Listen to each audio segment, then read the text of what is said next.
Alright guys, welcome back to another video. Today is going to be Mega Manectric versus Armaldo lock.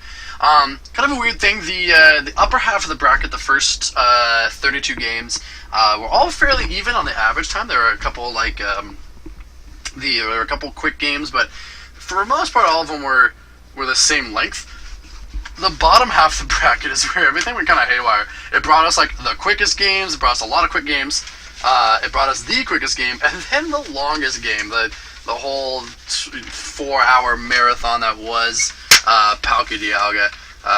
Hopefully we can get that for you guys later this week. But this was one of the quick ones. The bottom half of the bracket was just weird. This is one of the quick ones. I'm just going to say that right now.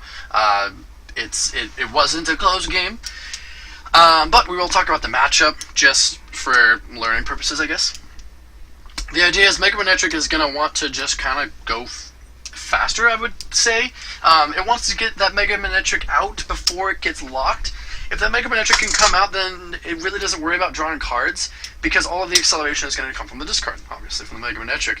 So resource management is not going to be that big of a deal for Mega Manectric after it comes out. So the lock isn't going to affect it much. However, if Armaldo and Houndoom can hit the field before that happens, then it's going to be really hard for Grady to draw energy cards. And if he can't draw those energy cards, he can't attack. And if he can't attack, he can't win. That's really just kind of the tale of the tape. I would say that there are a couple decks that Houndoom Armaldo that could do well against purely based off the lock, because there are some decks that like require acceleration from the hand or require more stuff than just on the field. Mega Manectric just needs the things on the field, and then it's all set to go. So, if that kind of makes sense, right? It just doesn't need to draw cards once it's set up, but there are decks that when they get set up, they still need to draw cards. So, let's see how Armaldo looks. Like I said, it is just going to be, it's going to need to get to hopefully the Houndoom up first. I would say that permanent item lock is going to be, I think, a little bit more important than that supporter lock. The supporter lock is just going to slow him down. It's not really going to do much damage. Armaldo lock does have the weakness involved. All of Manectric is weak to fighting, so that 60 damage from Armaldo lock is actually going to be meaningful. Usually that 60 damage is kind of whittling down, and the other Armaldo is the way to go. This is also kind of a poor start for Armaldo lock. Looks like it chose to mulligan that first hand, then mulliganed 3 times more, and mulliganed into the lone Lapras. Literally, like the one thing that you don't want to happen when you decide to mulligan that first hand. Usually, I say like if it is a playable hand, you keep it, because you don't want to run the risk of starting lone Lapras. I think that says like everybody that starts. Just like, hey, it might not be the best hand in the world. You may not have that collector in your hand. You may not have the Terminal Spiritomb. But at least you don't start lone Lapras. And so I didn't take my own advice in this matchup, and I started lone Lapras. So, looks like it's going to be an attach and pass, swoop into the Porygon, and Grady looks like he will attach and probably retreat into the Spiritomb, I bet you.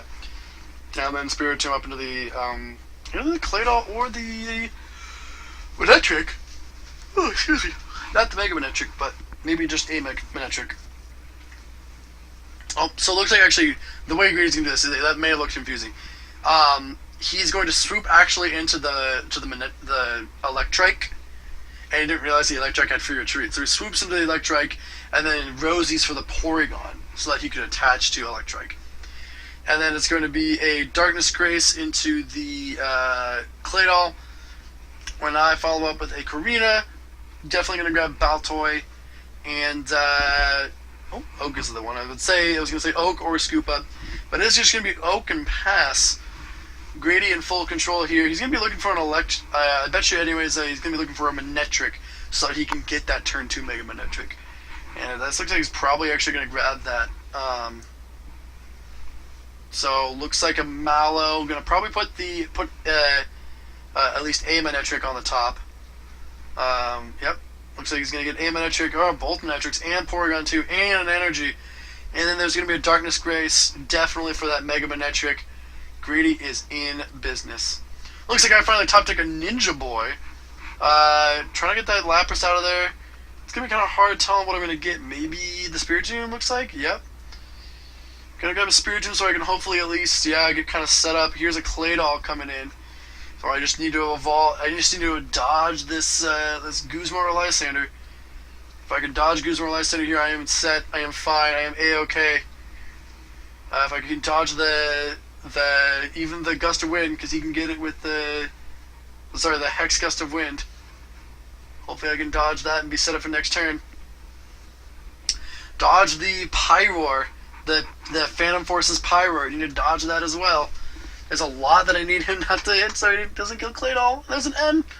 He still has his down low too, so that's very scary if he hits into this. He already retreated, so actually a Guzma doesn't do it for him anymore. So let's see what he gets. He got the Lysander. He rips the Lysander. I'm going to end into 8, and it's just real bad because I'm going to go back into this item lock that I don't want to be in. So I need to draw support or a Pokemon to keep my hopes alive, and it's going to be a Turbo Bolt for knockout. Got the Houndour, and it looks like I'll grab the Trump card as my only supporter, and then attach and evolve it. So the solace that I have is at least Grady's item locked, At least he's item locked this turn. Could be worse.